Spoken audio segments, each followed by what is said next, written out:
Mais uma vez, boa noite, queridos irmãos. Graças ao Senhor Jesus. Que bom que você está aqui. Que Deus possa falar com você nessa noite, assim como já tem falado. E nós vamos dar sequência na série Simplicidade, o desafio de viver uma vida descomplicada. E nessa noite eu queria falar sobre um reino que propõe uma vida simples. E esse reino é o reino de Deus, que eu chamo ele de um reino invertido, um reino de simplicidade. Queridos, vocês já perceberam que a lógica do reino de Deus ela é totalmente o contrário, ela é antagônica à cultura do reino que nós vivemos nessa terra. Nós estamos diante de um reino, nós fazemos parte de um reino onde o momento que você é agredido, você é ensinado a dar a outra face. Essa cultura não existe em nenhum outro reino, a não ser o reino invertido, que é o reino de Deus, um reino que contraria qualquer lógica. Queridos, nós estamos vivendo tanto tempo tão difícil nesses últimos tempos, que as pessoas elas vivem uma cultura onde o importante é ela levar vantagem em tudo. E nesse querer levar vantagem em tudo, normalmente as vidas são complicadas, e aí a simplicidade não é mais experimentada. Mas em nome de Jesus, nós vivemos num reino onde a cultura deste reino nos ensina a descomplicar a nossa vida. Vocês percebem na própria figura do Senhor Jesus, na maneira como ele veio a este mundo, no seu primeiro sermão, na sua primeira frase dita publicamente, já foi uma sinalização de como seria a sua vida, o seu ministério. E ele já anunciou logo no começo da sua vida a natureza desse reino. Então veja, nós estamos falando do Senhor Jesus. Quando a gente fala de um reino invertido, que é uma lógica contrária à nossa, nós estamos falando do Senhor Jesus, do rei deste reino. E na teologia sistemática, nós tem uma área que nós estudamos sobre a própria vida de Jesus, sua vida, sua pessoa, sua obra, e nós chamamos essa área de cristologia. E a gente aprende nessa área que todas as faces da vida de Jesus, elas são classificadas em dois estados: o estado de humilhação e de exaltação. E a maneira como Jesus veio a este mundo, nós consideramos como um estado de humilhação. Mas a maneira como ele vai deste mundo é um estado de exaltação. E a gente percebe que em todos os momentos da sua vida, ele está flutuando entre esses dois estados. Porque no final da sua história, ele vai ser exaltado. Ele desce este mundo para se tornar como cada um de nós, mas no final da sua história aqui, nessa terra, ele sobe aos céus para se sentar à direita de Deus Pai. Deus que se humilhou, mas no final da sua jornada terrena foi exaltado. É desse Cristo que nós falamos, é desse Cristo que inaugurou este reino de Deus. Nós temos um problema quando a gente pensa no reino de Deus, e é o mesmo problema que os discípulos tiveram lá, quando Jesus esteve aqui, é a expectativa e a perspectiva de que reino era esse que Jesus estava implantando. Nós falamos muito sobre o reino de Deus no Congresso Adore, e lá a gente pôde discutir na oficina de que a ideia dos discípulos é que o reino que Jesus estabeleceria nessa terra era um reino terreno, era um reino conquistado mediante a guerra, a batalha ao fio da espada. Em outras palavras, o que o judeu esperava de Jesus é que ele estabelecesse um novo reino como do próprio rei Davi, que ele se coroasse aqui nessa terra, cravasse um trono nessa terra, sentasse aqui, destruísse os romanos e reinaria aqui com o seu povo escolhido. Mas nós sabemos que não é desse reino que Jesus estava falando, estava ensinando. Então, queridos, qual é o nosso problema hoje? Que a nossa expectativa do reino de Deus ainda é muito terrena. Nós esperamos coisas terrenas desse reino. Nós temos expectativas de conquistas terrenas para fazer parte desse reino. E não é isso. O reino de Deus não é isso. Esse reino que nos ensina a ter uma vida simples não é essa perspectiva que é ensinada. Então eu queria dizer para vocês que nesse reino invertido, que a lógica é contrariada, ele nos ensina a descomplicar a nossa vida, porque este reino tem uma perspectiva celestial. Esse reino não nos ensina a olhar para essa terra, mas nos ensina a olhar para os altos céus, porque é lá que nós veremos o nosso estado de exaltação. Amém, queridos?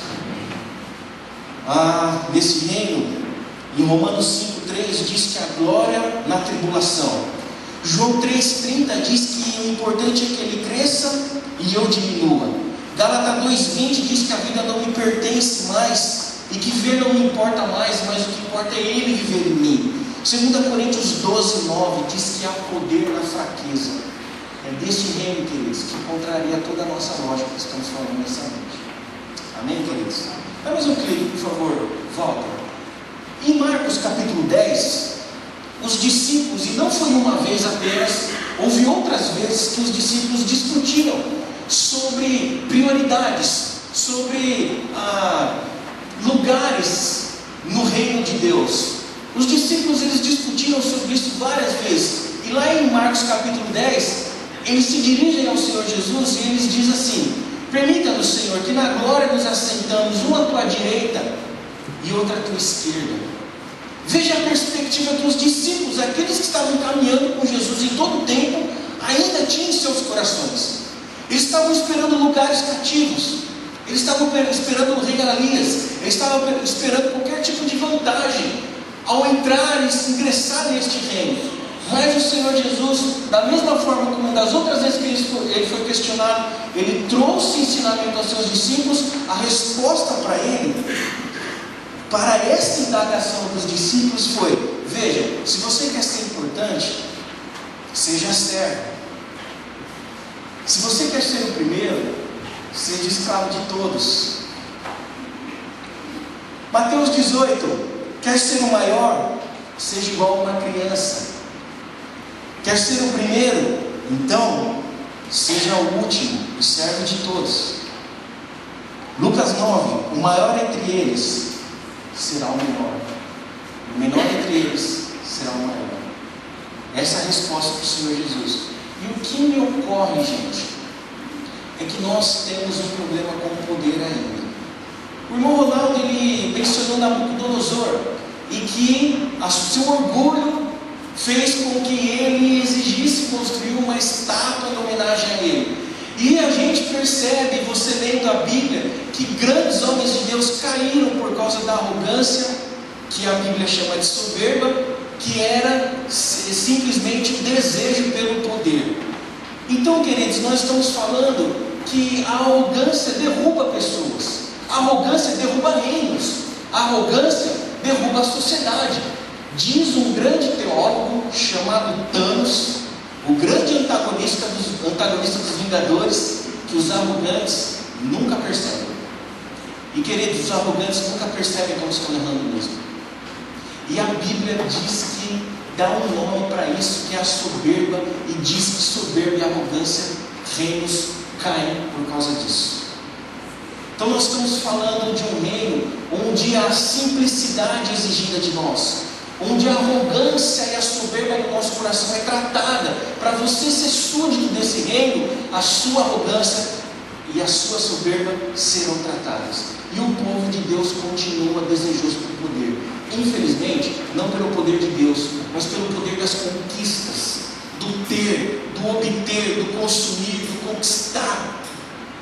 Queridos, há anos atrás a gente discutia sobre a participação dos evangélicos nas esferas da sociedade. Queridos, o que aconteceu com essa nossa participação nas esferas da sociedade? Os representantes evangélicos entraram numa briga por poder, gente. O povo de Deus está desejoso de poder. Queridos, você não é obrigado a concordar comigo. Meu Facebook é Márcio Camilo, você pode me arregaçar lá depois. Mas, queridos, brigar por isenção de imposto, isso não me parece nenhum tipo de coisa bonita e romântica. Não parece para mim isso uma luta pelo reino. Não me parece uma luta para proclamar o Evangelho. Isso me parece, gente, uma briga por poder. E o povo de Deus, gente, continua brigando por poder, continua desejando por poder, continua ouvindo quem fala sobre poder, sobre conquistar. Ligue a sua TV no horário nobre e alguns canais da TV aberta. E a gente vê uma grande luta por poder em nome do Evangelho. Queridos, a arrogância, o desejo de poder e a soberba derruba pessoas, derruba líderes, derruba reinos.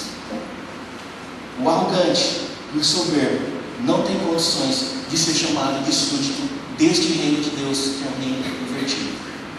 E para falar sobre essa perspectiva, eu quero olhar para a própria vida de Cristo, de como Ele nos ensinou a sermos súditos deste reino, que é o reino invertido. E aí eu vou convidar você a abrir a sua Bíblia, por gentileza, em Filipenses capítulo 2. Filipenses capítulo 2, nós vamos ler até o verso 11. Se por estarmos em Cristo nós temos alguma motivação, alguma exortação de amor, alguma comunhão no Espírito, alguma profunda afeição e compaixão, completem a minha alegria, tendo o mesmo modo de pensar, o mesmo amor, um só Espírito e uma só atitude. Nada façam por ambição egoísta ou por vaidade, mas humildemente considerem os outros superiores a si mesmos. Cada um cuide não somente dos seus interesses, mas também dos interesses dos outros. Seja a atitude de vocês a mesma de Cristo Jesus. Verso 6: que embora sendo Deus, não considerou que o ser igual a Deus era algo a que devia pegar-se, mas esvaziou-se de si mesmo, vindo a ser servo, tornando-se semelhante aos homens, e sendo encontrado em forma humana, humilhou-se a si mesmo e foi obediente até a morte e morte de cruz. Por isso, Deus o exaltou à mais alta posição e lhe deu um nome que está acima de todo nome, para que ao nome de Jesus se dobre todo o joelho nos céus e na terra e debaixo da terra, e toda língua confesse que Jesus Cristo é o Senhor, para a glória de Deus Pai. Amém. Feche seus olhos, por gentileza. Querido Deus, em nome de Jesus, obrigado pela Tua palavra. Obrigado, Senhor, por tão claro, Pai, tão grandiosa declaração acerca do nosso Senhor Jesus, Pai.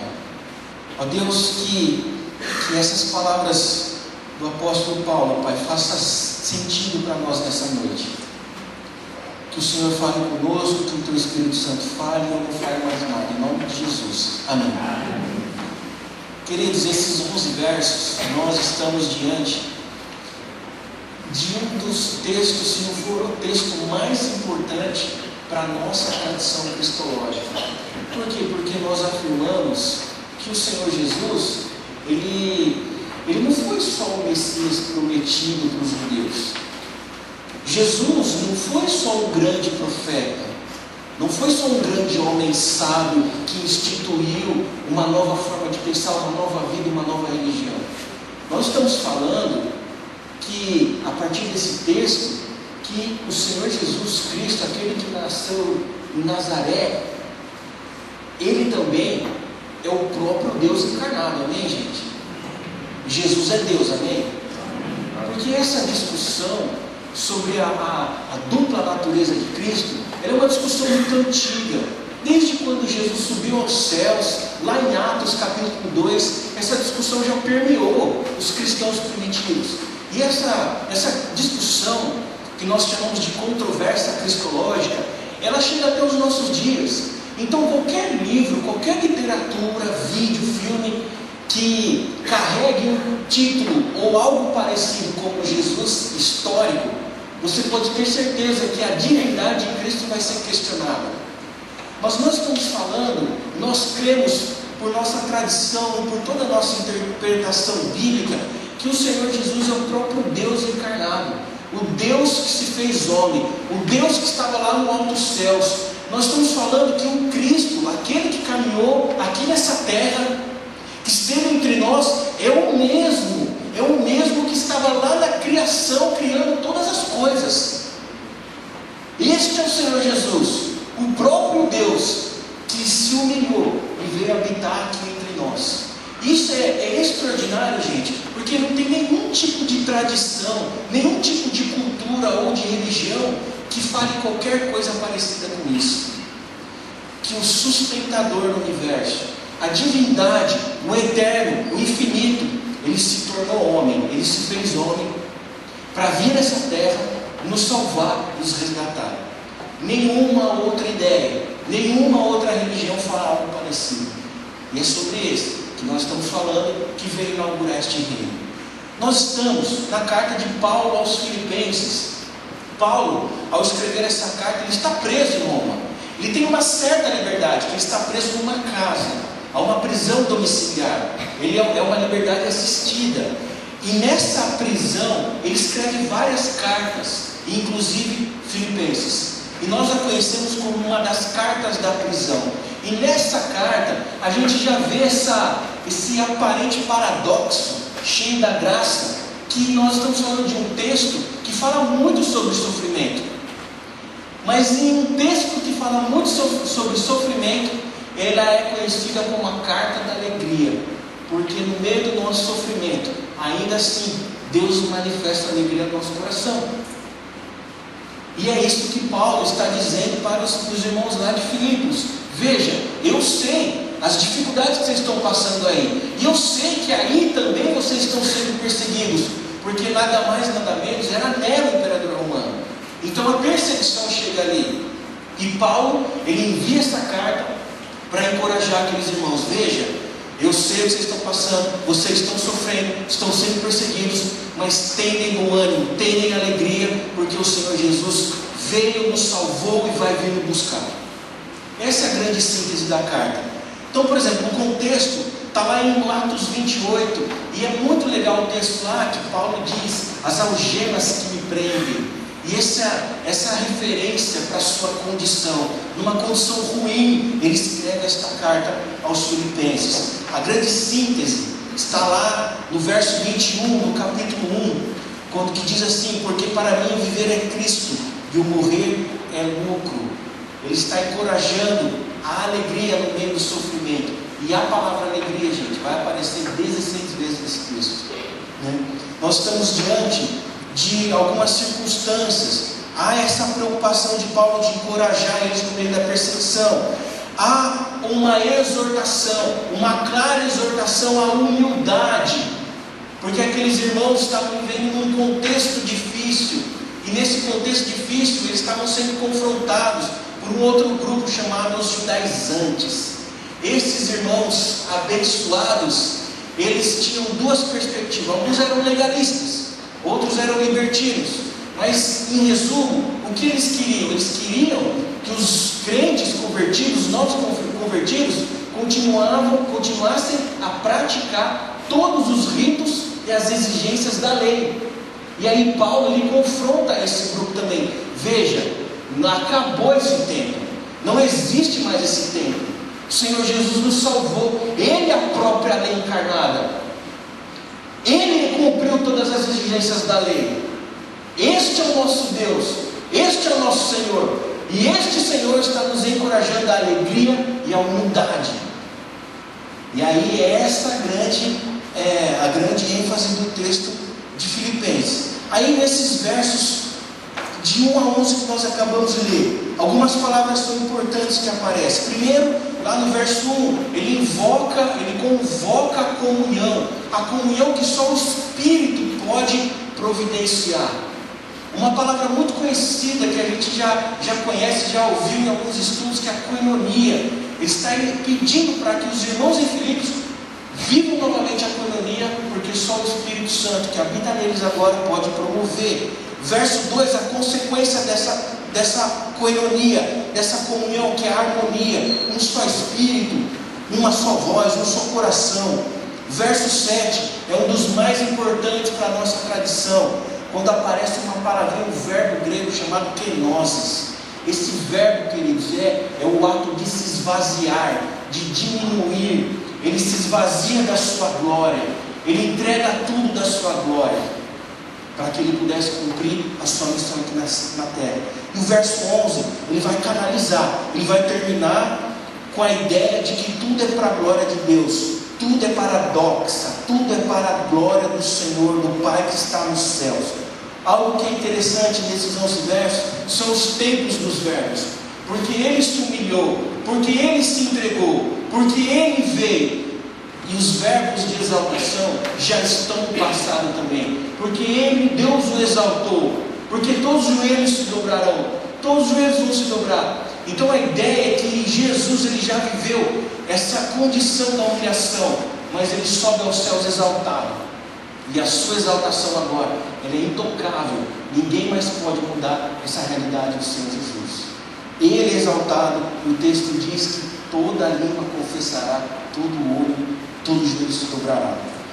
E no verso 5, após falar sobre essa presença de Jesus, a sua pessoa e como ele veio, o verso 5 é a nossa grande aplicação, é o nosso grande desafio, quando ele nos desafia a termos a mesma atitude que Cristo teve. Verso 5, seja a atitude de vocês a mesma de Cristo Jesus. Então, nós estamos diante do Rei dos Reis, que inaugurou um reino, e este reino contraria totalmente a nossa lógica.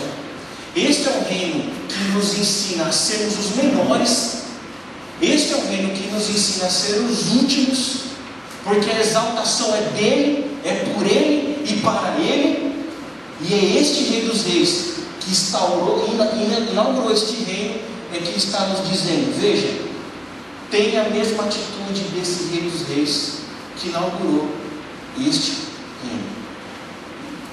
E a minha aplicação é muito simples, queridos.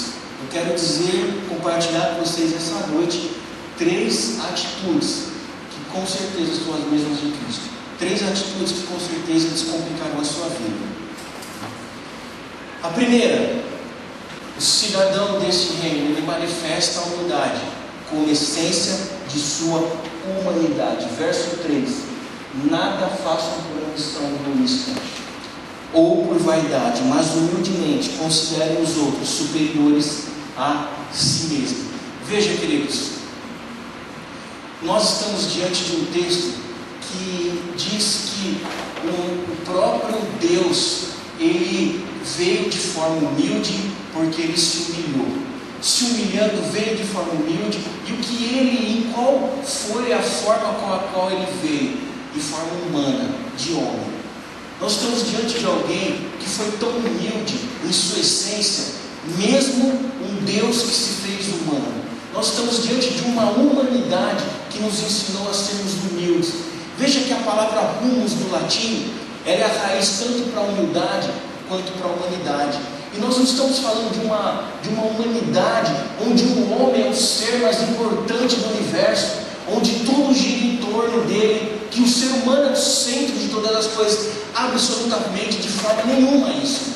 Mas a ideia de nos tornarmos humanos ao ponto de nos colocarmos de forma humilde, percebendo que quem está ao nosso lado é superior a nós mesmos. Então, quanto mais humanos nós nos tornamos, mais humildes nós somos, porque o outro é superior a mim, o outro é tão importante quanto eu. Então, quando a gente reconhece a vida humana, reconhece quem está próximo de nós, reconhece o nosso próximo, nós nos tornamos humildes, porque nós percebemos o valor da vida humana e que Ele, a Bíblia, o Senhor Jesus, aquele que inaugurou esse reino, me ensina a considerar eles superiores a mim. Esse é o discurso, gente, que não soa bem, não cai bem nos nossos dias. É um discurso que nos faz coçar, que nos incomoda. Olhar para outra pessoa, para o nosso próximo, e entender que ele é tão amado por Deus quanto eu. E não importa quais foram os seus erros e a terrível e horrorosa vida que essa pessoa teve, Deus ama ele tanto quanto eu. E isso é difícil para a gente. Mas quando nós olhamos para o ser humano, para as pessoas, e reconhecemos o seu valor, e reconhecemos que ele é superior a mim, como nas palavras do próprio Cristo, aí sim nós estamos demonstrando a humildade como essência da nossa humanidade. Não é impossível você ter um coração manso, contrito e humilde se você não reconhecer o valor da vida humana que está próximo de você. Mas o Senhor Jesus reconheceu, tanto que Ele veio aqui nessa terra, habitou entre nós, se sacrificou por nós, sofreu as mesmas dores do que nós, foi agredido, foi humilhado, mas viveu como um homem. E Ele foi tão humano, gente, o Senhor Jesus foi tão humano, que a sua divindade ficou escancarada para todos nós. Porque só alguém com um coração próximo de Deus reconhece a vida humana. Queridos, os arrogantes não percebem. A soberba nos faz cair. A soberba e a arrogância nos faz passar por cima das pessoas, atropelar, devorar as pessoas. E isso não é uma característica de um súdito do reino. Não é uma característica, não é a mesma atitude da qual o Senhor Jesus está nos ensinando a ter nesses 11 versos. Queridos, em nome de Jesus, você não é superior a ninguém. Quem está do seu lado é. Amém? Com misericórdia. É difícil isso para a gente, porque o nosso coração está muito desejoso de poder. Agora, sabe o que é mais diabólico, mais satânico? É quando as pessoas têm desejo de poder por outras pessoas. Quando a gente quer exercer poder, domínio sobre as pessoas. Ah, gente, tem muito crente que pensa assim. Cuidado em nome de Jesus. Manifeste a sua humildade como essência da sua humanidade. Veja, tem um livro que eu queria deixar para vocês e convidar para vocês. O nome desse livro é Pecados Intocáveis, Jerry Bridges. Esse livro, ele vai tratar o seguinte, de alguns pecados que nós não gostamos de mencionar. Por quê? Porque normalmente a gente fala de pecado quando ele é grande, quando é pecado na área sexual, quando é pecado que não tem como esconder. Mas aqueles pequenos pecados que nós escondemos, que a gente pode passar a vida inteira e ninguém vai descobrir. Ou uma pequena mentirinha não deixou de ser pecado, ela ganhou outro nome, mentirinha branca, certo? A inveja são pecados que passam despercebidos por nós, porque nós fingimos não existir, ninguém vai descobrir e a gente consegue manter aqui dentro da gente. Então, esse é um pecado intocável. É disso que o livro vai tratar. Mas, queridos, na minha Bíblia, arrogância e soberba continuam sendo pecado. E arrogância e soberba, ao longo da Bíblia a gente percebe que reinos e pessoas caem por causa do orgulho. Que em nome de Jesus a sua espiritualidade seja saudável, pressupondo a humildade, porque espiritualidade saudável pressupõe humildade e vice-versa. A humildade pressupõe uma espiritualidade saudável. Vou fazer um parênteses aqui para encerrar esse ponto. Todos nós, alguns mais, alguns menos, todos nós ficamos chocados com o vídeo do Porta dos Fundos. Todos assistiram, ok? Ouviram ou alguém ouviu, mas todos ouviram falar sobre esse vídeo, certo, gente? Queridos, veja bem, sobre esse vídeo. Primeiro que nosso país é um país livre, as pessoas produzem o trabalho que elas acham que tem que produzir, e nós temos o direito, a liberdade para consumir ou não, certo? Segunda coisa, na história cristã, irmãos nossos, seus bebês foram entregues como alimento de leões. Seus corpos foram entregues para entretenimento em Roma. Alguns serviram para se tornarem luminares nas ruas de Roma. Alguns irmãos nossos, atualmente, tem suas cabeças degoladas no norte do Egito, do Sudão.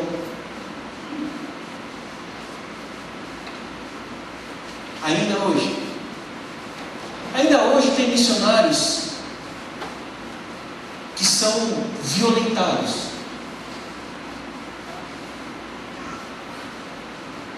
E a gente se ofende com um videozinho.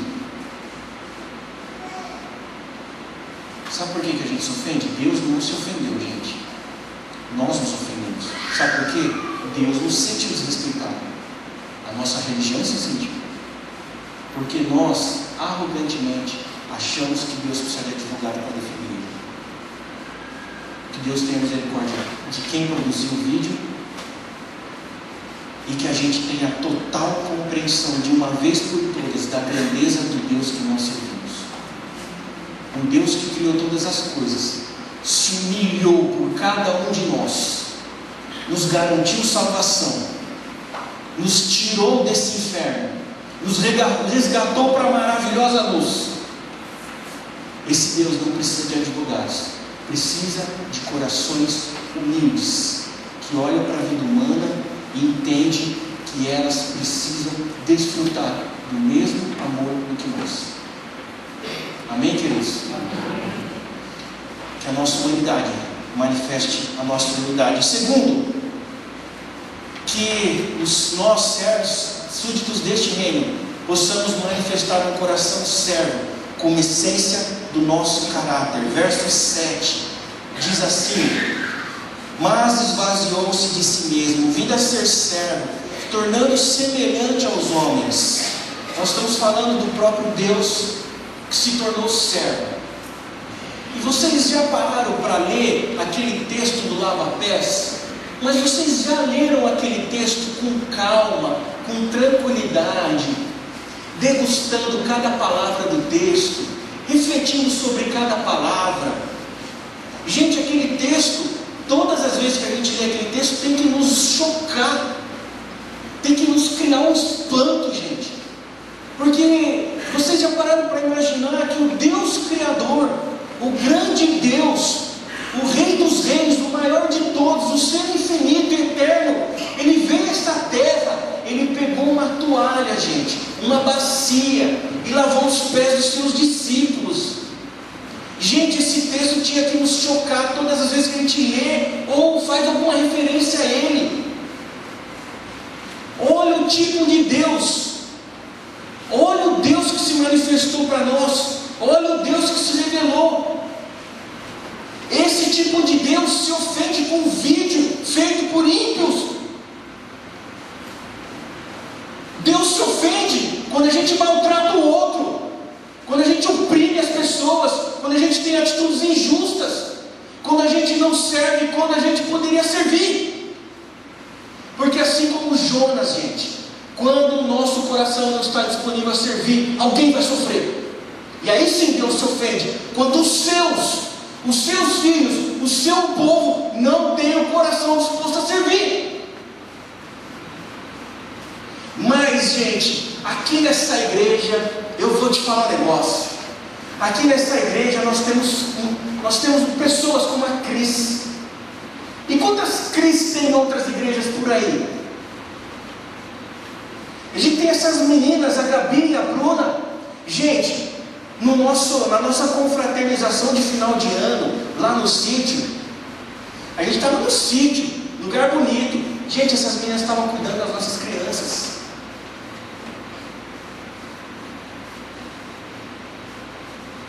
Há muito trabalho, há muita gente com coração servo, para que cada celebração dominical aconteça. Aí sim, nós podemos manifestar o nosso caráter através do nosso coração servo.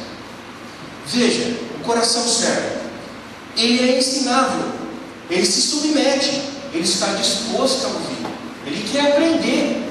Quem não quer aprender, não é ensinável. Gente, não tem o coração do servo. Ou o coração do servo, ele não tem medo de esconder suas fragilidades, ele falha como uma pessoa qualquer. Mas sabe qual é a diferença? Ele reage, Ele se coloca diante de Deus. Deus, eu não quero errar mais nisso aqui não. Amanhã eu não vou cometer esse erro de hoje. Ele não fica tentando disfarçar. Ele não cria máscaras. Ele não cria uma armadura para ficar disfarçando as suas fragilidades. Ele não tem medo. Ele não as esconde. Ele quer tratá-las. O coração do servo, ele mesmo perseguido ou enfrentando problemas, dificuldades, ele persevera porque ele é esperançoso. Mas a esperança dele não é terrena, gente. A esperança dele é celestial. Quantas vezes já falamos sobre isso? A gente entrega a nossa esperança a coisas, a pessoas finitas. E a gente esquece que a nossa esperança, como o apóstolo Pedro diz, ela é viva e ela tem nome. O nome da nossa esperança é Jesus de Nazaré. O coração do servo é esperançoso. O coração do servo, ele serve. E servindo, ele abre as possibilidades. Ele abre as possibilidades, por exemplo, para se conectar com outras pessoas. Queridos, faça uma viagem missionária. Faça uma ação social. Vá fazer uma visita. Vá no hospital. Vá na casa de alguém. Cuide de alguém. Decida cuidar de alguém. Deus vai conectar você a tantas pessoas. As pessoas que você vai cuidar e as pessoas que vão cuidar junto com você. É uma rede, gente. Uma rede solidária. Uma rede de compaixão. Quando a gente serve, nós nos conectamos às outras pessoas. Quando a gente serve, a gente abre a possibilidade para sermos usados por Deus da forma mais linda e mais bela. Deus quer transformar vidas. Deus quer salvar vidas. Deus quer resgatar vidas. Você quer fazer parte disso ou não? Se a sua resposta é sim, então que o seu coração servo manifeste a essência do seu caráter. Por que caráter? Porque o servo não corrompe o seu caráter.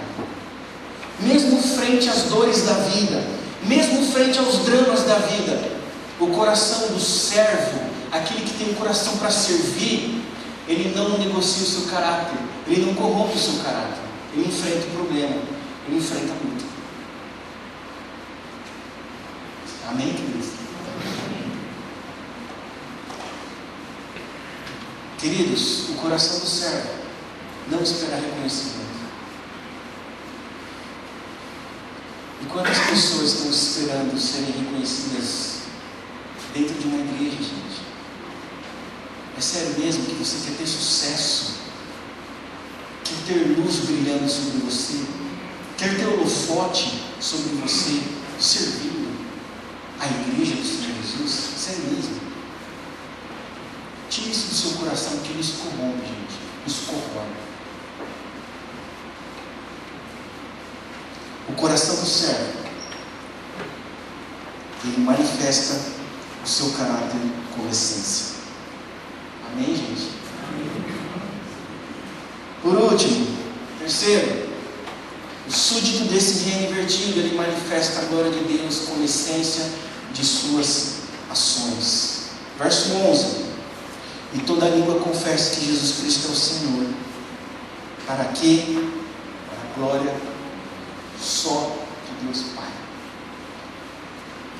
Nós temos um jeito de viver. Nós fomos resgatados pelo Senhor Jesus. E nós desfrutamos de uma nova vida. E nessa nova vida, gente, ela implica em honrarmos a Deus em todas as nossas atitudes, em todas as nossas ações, em todas as nossas palavras, em todas as nossas falas. Essa nova vida em Cristo, ela exige que a gente tenha posturas corretas. E eu sei, assim como você, que é difícil.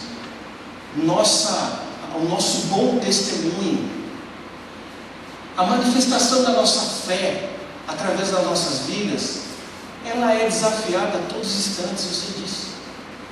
A gente sai porta fora, a nossa vida está sendo desafiada em todos os momentos.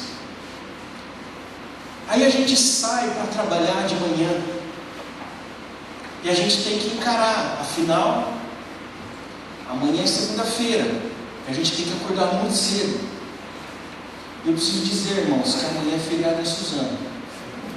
Então, provavelmente eu vou ter um dia mais tranquilo.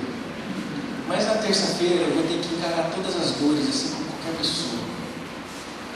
Aí, quem encara o trem aqui até a luz e entra nesse trem 5 horas da manhã, 4 horas da manhã, ali nós já somos desafiados a glorificar a Deus com as nossas atitudes. Sim ou não? Chegou o trem. E eu não entendo como é que entra 587 pessoas naquela porta de 2 metros de uma vez só. E aí você é o súdito desse reino. E a sua atitude deve ser a mesma de Cristo. Paz, boiada. Aí você consegue entrar.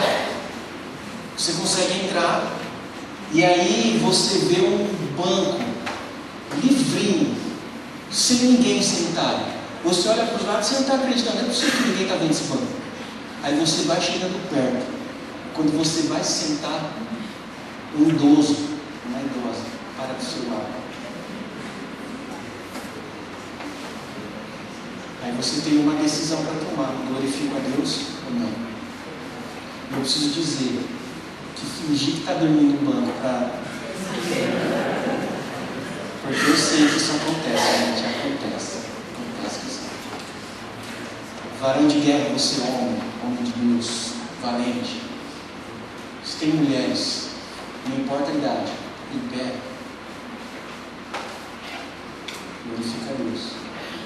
Porque às vezes a gente acha que glorificar a Deus são coisas grandiosas, sobrenaturais, mas as coisas mais singelas da vida, os detalhes mais simples do nosso cotidiano, nós honramos ou não honramos a Deus.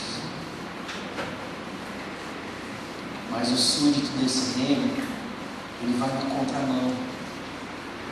Ele se levanta, ele dá passagem, ele pede por favor, ele devolve o troco que deram a nós. A gente glorifica a Deus nas pequenas coisas da vida. Aqui agora, a glória ao Senhor trata o nosso ego. A gente percebe que nada é para nós, tudo é para Deus, e tudo que nós temos foi Deus que nos deu. Jesus, ele fez a sua missão, ele cumpriu a sua missão, e ele manifestou a glória do Pai em todos os momentos da sua passagem aqui nessa terra. Queridos, em nome de Jesus, quem quer glorificar a Deus, prioriza a Deus em tudo. E as nossas decisões? Nós estamos deixando Deus a par das nossas decisões, ou nós estamos permitindo que Deus faça parte das nossas decisões? Porque como você quer ser abençoado? Se quando você precisou decidir, você não pediu, você não falou, você não ponderou, nem ao menos Deus na sua decisão. Percebe, gente, como podemos complicar ou tornar a nossa vida simples? É isso, gente. Aqui, glória a Deus como essência de nossas ações. Estamos falando de santidade. Estamos falando de algo que nós já deveríamos ter superado. Veja, eu sou convidado para alguns acampamentos, alguns cultos de jovens para pregar. Pastor, 80% de pregações para a juventude tem a ver com santidade. Eu sei que se voltar no tempo, vocês vão dizer a mesma coisa. Nossa, a gente já ouviu muito sobre santidade. E continuamos ouvindo muito santidade. E é um tema muito importante, certo, Jesus? Santidade, uma vida santa, correta, honesta. Mas, irmãos queridos, aqui entre nós, como amigos, como irmãos que reconhecem nossas fragilidades, santidade de vida não é uma área que a gente já deveria estar um pouquinho melhor? Todos nós. Porque quanto que a gente ouve sobre santidade e parece que a gente vê os mesmos erros se repetindo, inclusive os nossos. Queridos, em nome de Jesus, me dê a sua mão, me dê a mão para o outro, e vamos lutar juntos para termos uma vida mais santa, mais digna, mais honrada, mais honesta. Para a glória de quem? Amém, gente? Amém. Dia 20, semana passada, foi celebrado o dia de Martin Luther King. Eu me lembrei disso e eu queria só fazer essa referência. Um homem que viveu e glorificou a Deus com suas atitudes, com suas ações. Alguém que tinha um coração de servo. Alguém que olhou para a vida humana e reconheceu que é superior a ele mesmo. Um homem que talvez seja um exemplo muito próximo de nós. Manifestamos a glória de Deus com essência de nossas ações. Amém? Amém. Eu queria concluir dizendo o seguinte: quer pertencer ao reino de simplicidade, a este reino invertido que fere toda a lógica do mundo, seja o menor, gente. Seja o menor.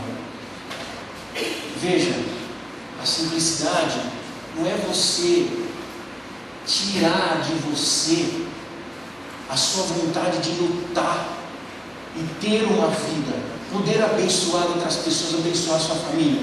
Não é isso. Vá atrás dos seus objetivos, lute, sonhe bastante, acorde cedo, trabalhe muito, mas não se esqueça que simplicidade é simplesmente não complicar a vida.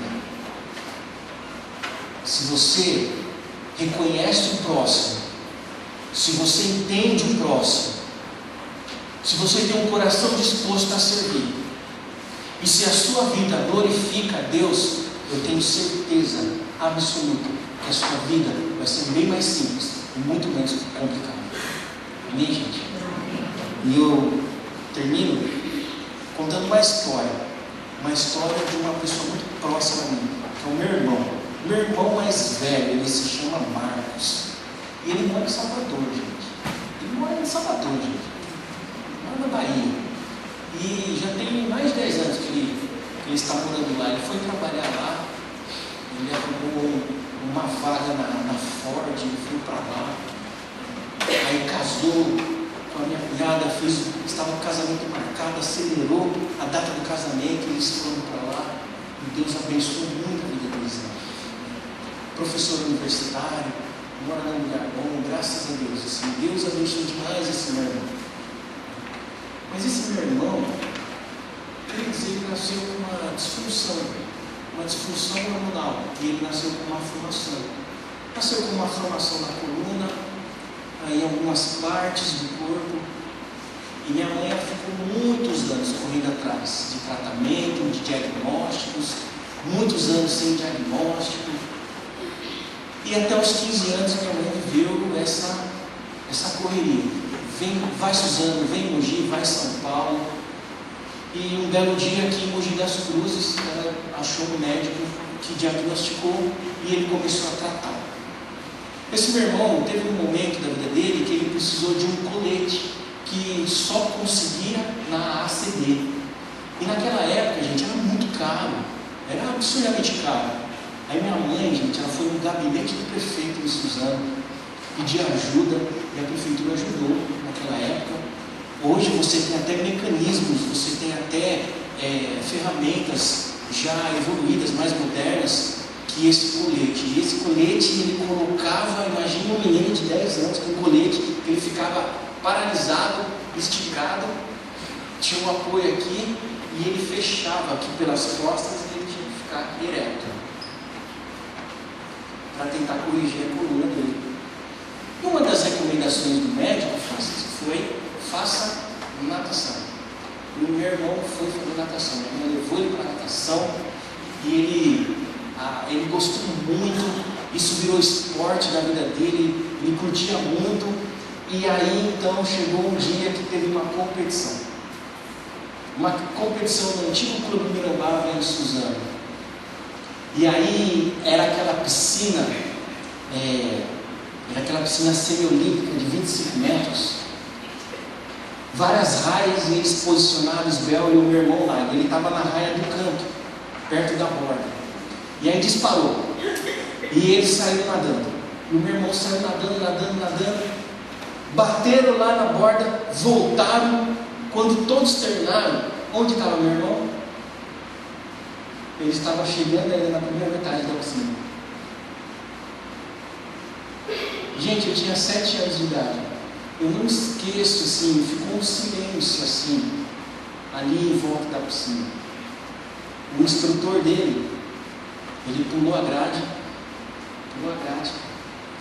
Ele foi até a borda, ele se ajoelhou perto do meu irmão e ele começou, sem gritar, só sussurrando no ouvido do meu irmão: Marcos, não para, vai, continua remando, falta pouco.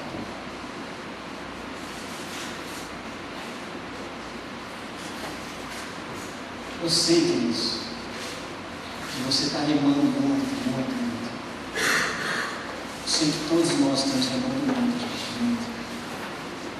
Mas Deus está falando para você: falta pouco. Portanto, humilhe-se debaixo da poderosa mão de Deus, para que Ele os exalte no tempo. Aleluia. O final da história do meu irmão é muito grave, gente. Casado, com uma filha de 7 anos, muito bem cuidado. Glória a Deus. Feche seus olhos, vamos orar.